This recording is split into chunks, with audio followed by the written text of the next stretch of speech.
Hi, I'm Kevin.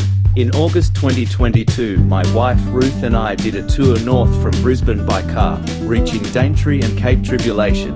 Our first stop was the Whitsunday Islands, with a 2-day stay at Airlie Beach.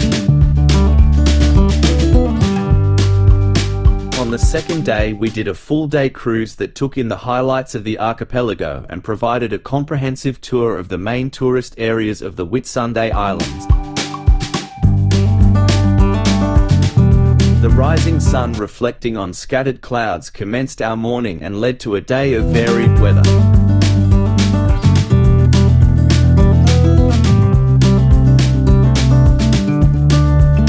Our tour departed from Shute Harbour, so we got to use the new facility.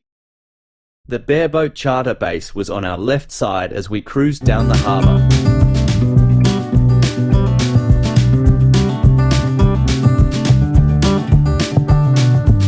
As soon as we reached the Whitsunday Passage, we increased speed, passing Daydream Island and heading towards the Molle Island group.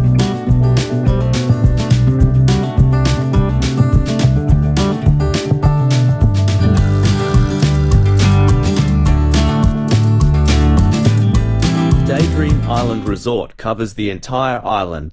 It is the nearest resort to Airlie Beach. It has full resort facilities and is quite popular with tourists. Most ferry services to other islands call there.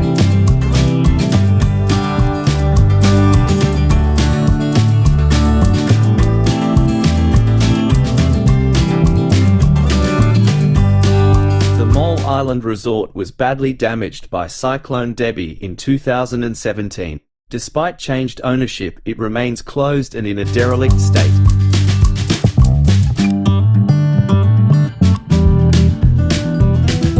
Island to our right, we proceeded into Hook Passage that separates Hook and Whitsunday Islands.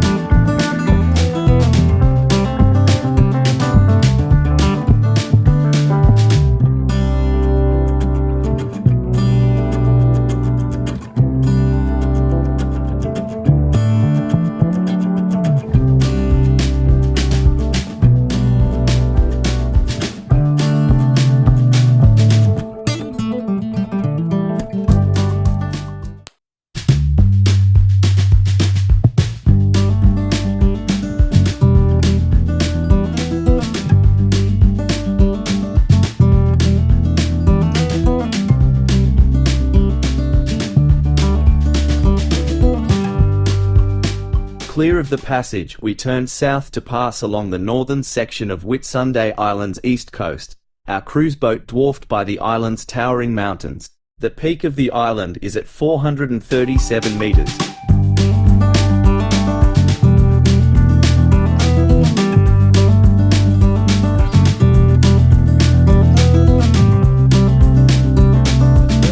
The tour was to the north of Tongue Point, where we were tended ashore for the walk to the viewing platform that overlooks Hill Inlet and Whitehaven Beach.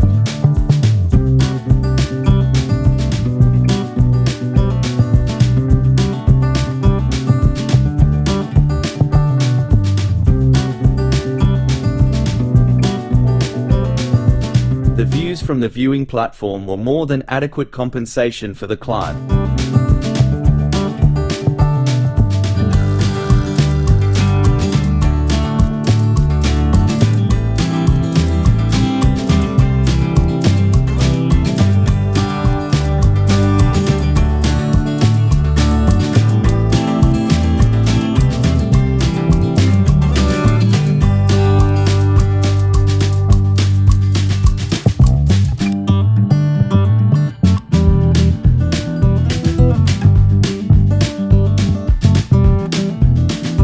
On our return to the boat, we were further compensated by the serving of morning coffee.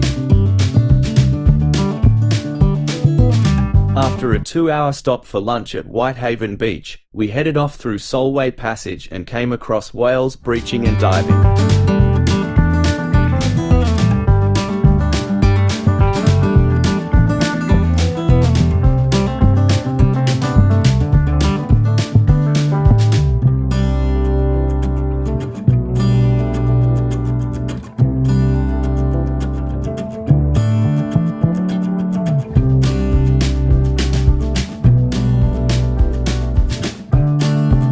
The route into Hamilton Island Harbour provides great views of the main beach and resort, as it passes to the north of the island.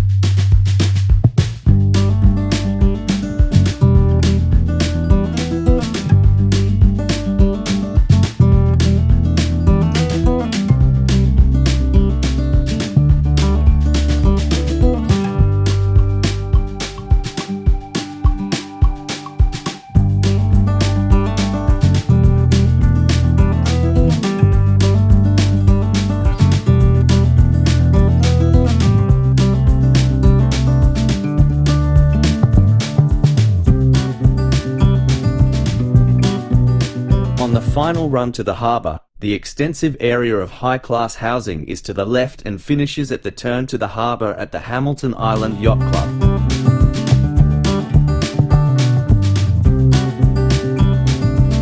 The Hamilton Island stop was to exchange passengers before we returned to Shute Harbour. Hamilton Island's golf course is on neighbouring Dent Island.